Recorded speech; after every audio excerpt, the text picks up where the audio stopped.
Hello, नमस्ते। कैसे हैं आप सभी? आई होप कि अच्छे होंगे और आपकी पढ़ाई शानदार चल रही होगी। तो चलिए आज हम लोग बढ़ते हैं नए टॉपिक के साथ, नए वीडियो में। क्लास नाइन्थ का चैप्टर 7 मोशन और उसका एक टॉपिक करेंगे रेस्ट एंड मोशन। बड़े ही आसान लैंग्वेज में इजी तरीके से समझेंगे रियल लाइफ के एग्जाम्पल को देखते हुए। तो आप हमारे साथ बने रहें, लाइक करें, शेयर करें, सब्सक्राइब करें। सब्सक्राइब करना बिल्कुल ना भूलें और रोज़ हमारे साथ जुड़ें। ठीक है, तो चलिए आगे बढ़ते हैं। Rest and motion. तो सबसे पहले समझ लेते हैं कि मोशन क्या है।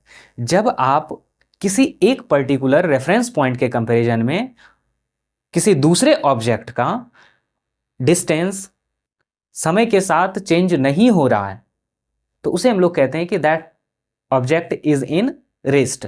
और अगर किसी ऑब्जेक्ट का किसी पर्टिकुलर ऑब्जेक्ट के कंपैरिजन में अगर टाइम के साथ डिस्टेंस चेंज हो रहा है तो उसे हम लोग कहेंगे that object is in motion. जैसे सपोज कर लेते हैं, एग्जांपल ले लेते हैं कि आप अभी अपने रूम में बैठे हुए हैं, चेयर पर बैठे हुए हैं और आपके रूम की जो दीवार है, वॉल जो है, उसके कंपैरिजन में आपका पोजीशन चेंज नहीं हो रहा है। तो जब उसके कंपैरिजन में आपका पोजीशन चेंज नहीं हो रहा है तो यू आर इन रेस्ट। जब आप चेयर से उठे और अपने रूम में वॉक करना शुरू कर दिया, टहलना शुरू कर दिया, या रूम से बाहर जाना शुरू कर दिया, आप बाहर जाने लगे, तो आपके रूम के दीवार की तुलना में आपका पोजीशन क्या हो रहा है? चेंज हो रहा है विथ टाइम। तो आप क्या कहलाएंगे कि यू आर इन मोशन। तो अब उसके डेफिनेशन को लिख ले बड़े ही आसान तरीके से। चलें आगे बढ़ें, चलिए बढ़ते हैं।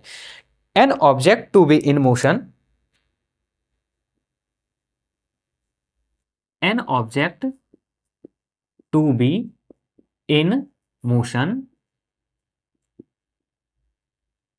an object to be in motion when its position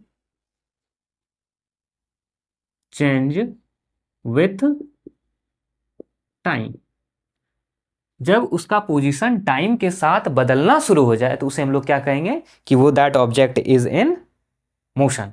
और उसी के रिवर्स लिख लेते हैं, व्हाट इज रेस्ट। रेस्ट को थोड़ा और ऊपर शिफ्ट कर लेते हैं, रेस्ट। एग्जैक्टली दोनों का डेफिनेशन हम लोग एक जैसा लिखेंगे ताकि एग्जाम में जब हमें लिखने को मिले, एग्जाम में जब आप लिखेंगे तो आपको परेशानी नहीं हो। An object, an object to B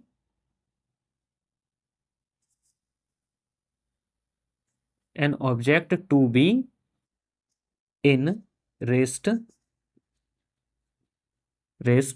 when its position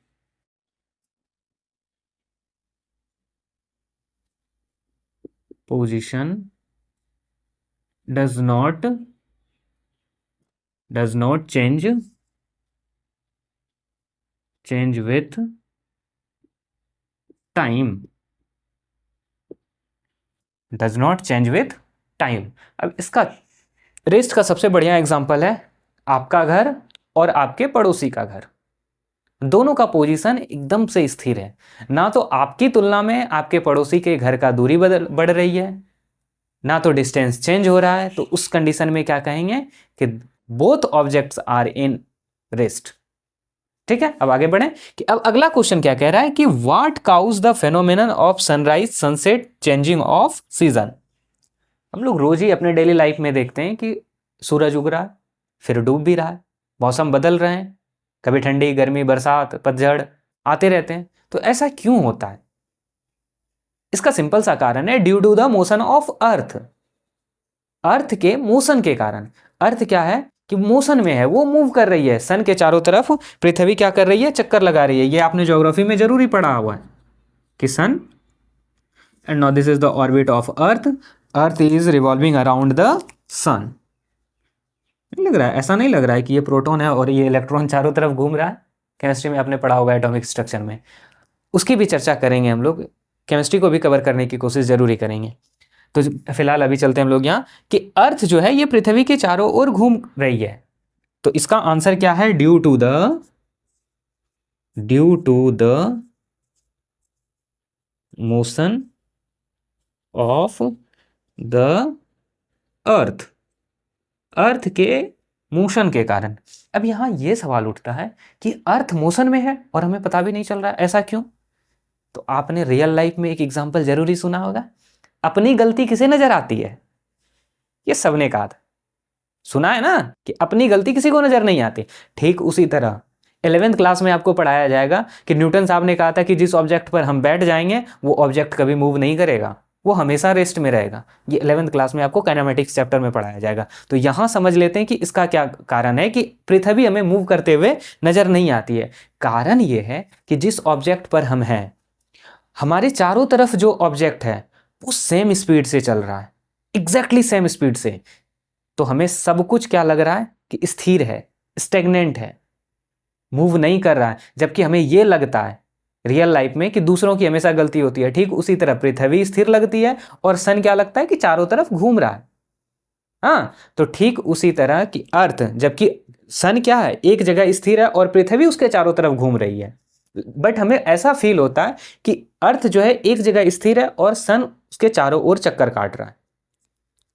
तो अब यहां अगर बात करें तो पृथ्वी की जो स्पीड है, speed of earth is speed of earth, पृथ्वी की जो स्पीड है 1670 किलोमीटर पर आवर के स्पीड से, इतने की स्पीड से पृथ्वी घूम रही है। और अगर इसी को सेकेंड में अगर बात करें तो 460 मीटर पर सेकेंड, एक सेकेंड में 460 मीटर पृथ्वी मूव कर जाती है। करीब करीब कहा जाए 2 सेकेंड के अंदर, 2-2.5 सेकेंड के अंदर पृथ्वी 1 किलोमीटर तक चल लेती है, उससे भी ज्यादा। कैलकुलेट करके देखो तो उससे भी ज्यादा। तो इस वजह से जब हमारे चारों तरफ सभी ऑब्जेक्ट एक स्पीड से घूम रहा है तो इसलिए हमें लगता है कि हमारे अगल बगल के सभी ऑब्जेक्ट क्या हैं, स्थिर हैं।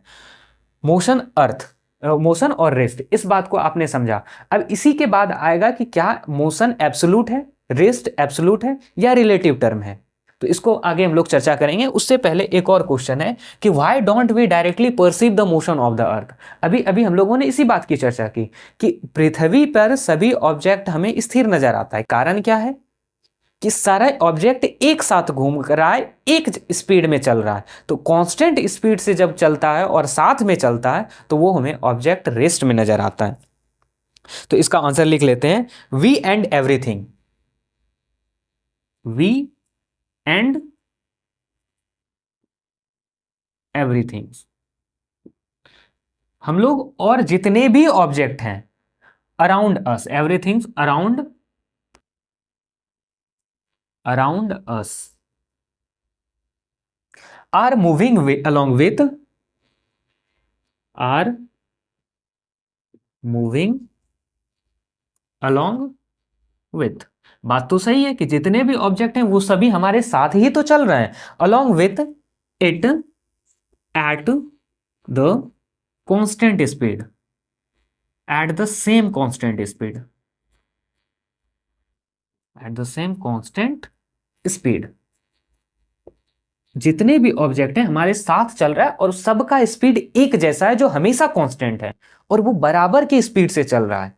इस वजह से हमें वो सारी चीजें क्या है, रेस्ट में नजर आती है। अब यहां एक और टर्म लिख लेते हैं कि motion and rest are absolute term, not absolute, sorry.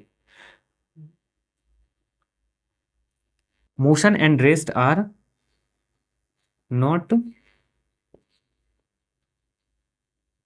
Absolute term, it is a relative term,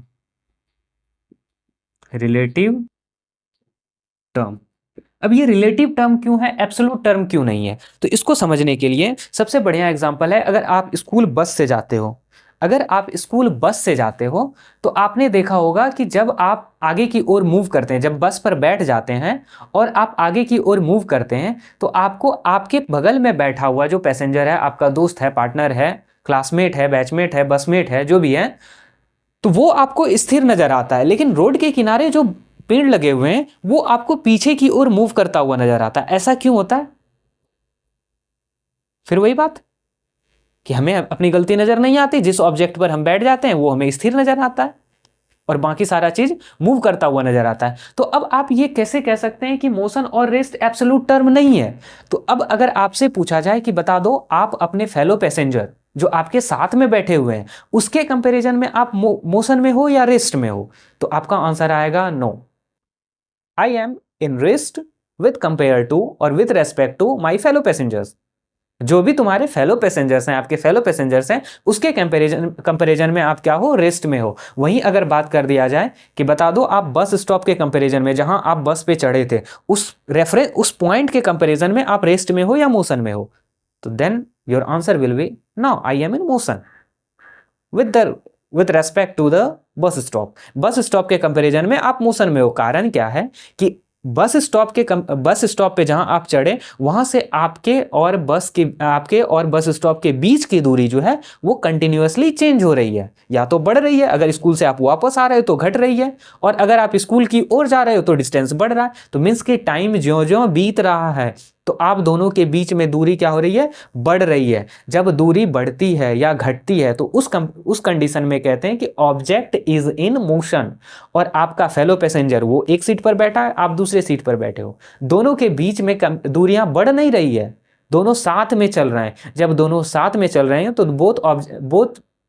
persons are in rest with compare to each other. एक दूसरे के कंपेयर में दोनों क्या है? रेस्ट में है। That's why we will write here motion and rest are not absolute term, it is a relative. मिथ कैसे गया? It is a relative term, it is a relative term. ये एब्सोल्यूट टर्म नहीं है, ये रिलेटिव टर्म है। तो आपने अगर अभी तक चैनल सब्सक्राइब नहीं किया है तो प्लीज कर लो, क्योंकि इसके बाद जो हम लोग नेक्स्ट टॉपिक पढ़ेंगे वो पढ़ेंगे types of motion, types of motion. Next video में हम लोग चर्चा करेंगे टाइप्स ऑफ मोशन, और सभी वीडियो का प्लेलिस्ट बना हुआ है, आप वहां जाएं और जरूर देखें जितना भी है। धीरे धीरे हम लोग सब पूरे चैप्टर, पूरे फिजिक्स को कंप्लीट करेंगे, फिर केमिस्ट्री को कंप्लीट करेंगे, उसके बाद फिर बायो की ओर चलेंगे। तो अभी तक अगर आपने चैनल को सब्सक्राइब नहीं किया है तो जरूर करें। ठीक है, टेक केयर, बाय बाय।